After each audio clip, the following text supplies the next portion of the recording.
बघा इकडे लक्ष द्या. माझ्याकडे 50 रुपये आहेत. किती रुपये आहेत? 50. हा, त्याच्यापैकी मी 20 रुपये खर्च केले. किती? 20. किती उरले मग? 30 उरले. बरोबर. नंतर 30 रुपयांमधले परत मी काय केलं? 15 रुपये खर्च केले. किती? 15 रुपये खर्च केले. किती उरले? 15 उरले. बरोबर.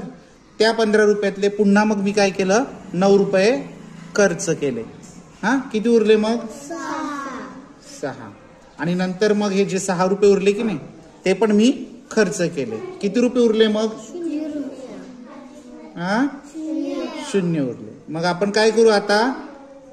आपण यांची बेरीज करू. खर्च किती झाले तर 20 आणि 15 35 आणि 9 44 आणि 6 50. हे 50 रुपये पूर्ण झाले.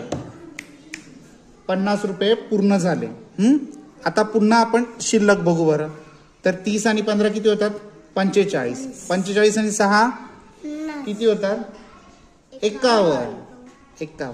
बघा आपल्याकडे किती रुपये होते? 50 रुपये होते. आपण खर्च किती केले?